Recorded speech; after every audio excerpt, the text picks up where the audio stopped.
warahmatullahi wabarakatuh. Alhamdulillah wa kafa. Bismillahirrahmanirrahim. Wa ala alihi wa sahbihi wa kulli man ittabi'ahuda amma ba'du. Hari ini kelas 12 semua kita belajar di bab baru tentang demokrasi di dalam Islam. Di sini ada peta konsep kita, identitas program, konsep, materi pokok, dan latihan dan tugas. Adapun kompetisi dasar kita yang pertama nanti membaca Quran Surah Al-Imran 159 dan Quran Surah Asy-Syura ayat 38. Kemudian menyebutkan artinya, tafadhol nanti dibuka terjemahan Al-Quran. Dan yang terakhir, yang ketiga, menampilkan perilaku hidup demokrasi di dalam kehidupan sehari-hari. Baik, langsung saja tujuan pembelajaran. Setelah mempelajari ini, yang pertama siswa mampu melafalkan huruf hijaiyah dalam satu kata. Yang kedua, melafalkan huruf hijaiyah dalam satu kalimat. Kemudian menentukan hukum bacaannya, tajwidnya. Kemudian menyebutkan maknil mufradatnya, makna dari kalimatnya, kata-katanya. Kemudian yang kelima, menerjemahkan surah tersebut, menyimpulkan kandungan dan menjadikan cerminan dalam perilaku keseharian. Oke, ini 7 ini ya dikatakan berhasil di bab ini. Baik, peta konsepnya di sini adalah 2 surah utama untuk demokrasi. Yang pertama surah Asy-Syura ayat ke-38. Kemudian isinya adalah sifat-sifat orang beriman dan pentingnya dalam bermusyawarah dalam menyelesaikan suatu permasalahan. Yang ketiga, yang berikutnya Al-Imran 159, perintah musyawarah juga ya. Dan prinsip musyawarah. Jadi 4 komponen ini ya. Materi kita surah Al-Imran 159 ya. Silakan nanti Ananda bacakan sesuai dengan tajwidnya, kirim ke WA Ustadz untuk bacaan di surah ini. Ini artinya ya. Oke, bisa di-pause dulu. Maka disebabkan rahmat dari Allah lah kamu berlaku lemah lembut terhadap mereka. Sekiranya kamu bersikap keras lagi berhati kasar, tentulah mereka menjauhkan diri dari sekelilingmu. Karena itu maafkanlah mereka, mohonkanlah ampun bagi mereka dan bermusyawarahlah dengan mereka dalam urusan itu.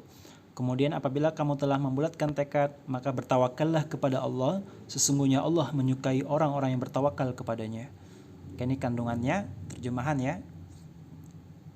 Oke, prinsip-prinsip dalam musyawarah berdasarkan ayat pertama. Yang pertama, hendaklah musyawarah itu dilandasi dengan hati yang bersih.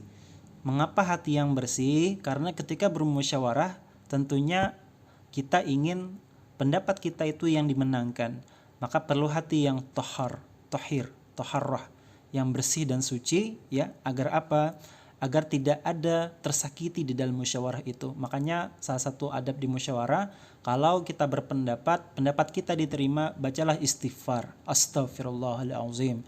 Kenapa? Karena takutnya pendapat kita memberikan mudarat ya, dan ada rasa riya di dalam diri kita. Kalau tidak diterima, alhamdulillah. Kenapa? Karena kita terbebas dari mudarat tadi ya. Yang kedua, bermusyawarah dalam hal-hal yang baik atau tidak mengarah kepada perbuatan dosa dan kejahatan. Ini penting ya, karena musyawarah itu menyelesaikan masalah. Beruntunglah kita bermusyawarah untuk hal-hal yang baik. Kalau di sekolah kan OSIS ya, untuk jadi panitia ya. Kalau di masyarakat panitia untuk pernikahan, untuk orang meninggal dunia dan lain-lain.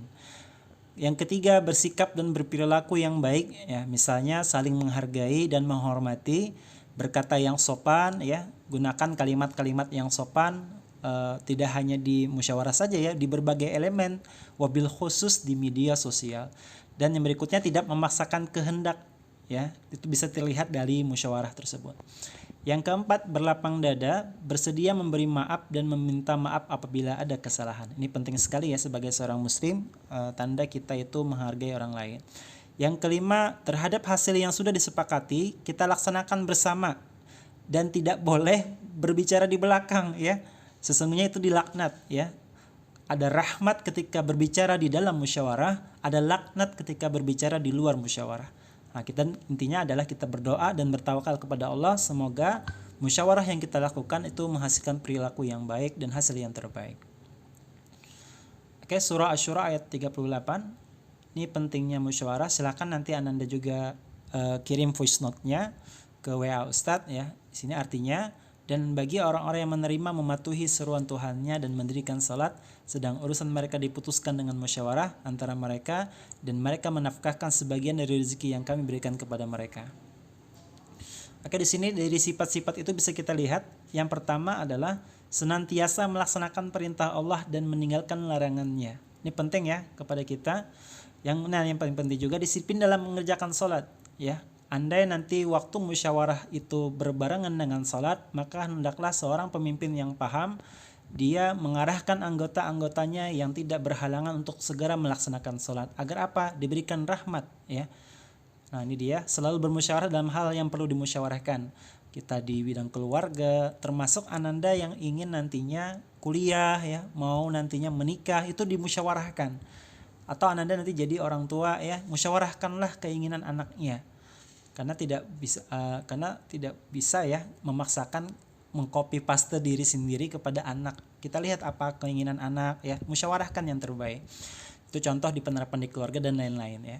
Yang berikutnya menafkahkan sebagian rezeki yang telah dikaruniakan oleh Allah untuk hal-hal yang diridhoinya. Ini penting juga ya. Salah satu komponen musyawarah itu kalau di kampus itu teman-teman ustadz dulu kami mengadakan infak celengan ya. Nanti celengan itu digusur ya ke peserta musyawarah untuk kemaslahatan ummah. Nah, ini penting ya untuk sifat-sifat tadi. Nah, ini dalam kehidupan musyawarah sangat penting karena apa saja yang sulit akan terasa mudah karena akan dikerjakan bersama-sama ya. Kemudian akan terjadi kesepahaman dalam bertindak ya. Ibarat kita lagi tarik tambang sama-sama menarik kan kuat ya. Tapi kalau yang satu menarik, yang satu mendorong kan akhirnya melemahkan. Yang berikutnya menghindari prasangka yang negatif ya, terutama masalah dengan hubungan dengan orang banyak, duit dan lain-lain. Yang berikutnya melatih diri menerima saran dan kritik dari orang lain dan yang penting berlatih menghargai pendapat orang lain. Oke, sebagai latihan setelah mengerjakan keseluruhan tadi, ini silakan berkelompok ya, boleh beteronan ya, pakai WA ya. Masing-masing kelompok menyediakan Al-Quran, terdiri dari 4 atau 5 orang ya. Kemudian bacalah ayat tersebut bersama-sama. Kemudian yang paling penting adalah mencari hukum bacaan dari ayat tersebut seperti ini. Dibikin garis ya, silakan di pause.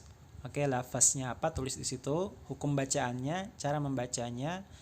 Misalnya didengungkan, lalu alasannya karena non mati bertemu huruf qaf dan lain-lain ya. Silakan dibikin.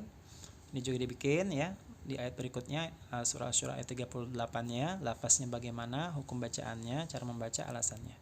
Kemudian juga cari maknanya ya. Ini apa maknanya? Fabima rahmat minallah ya, dari Allah ya. Cari makna kalimat-kalimat ini. Ditulis artinya ya. Oke, ini berikutnya. Yang berikutnya juga Asy-Syu'ara ayat 38. Oke. Maknanya. Oke, yang terakhir isi kandungannya.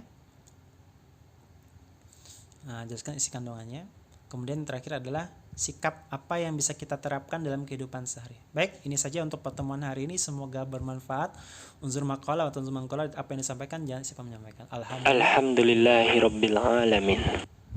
Assalamualaikum warahmatullahi wabarakatuh.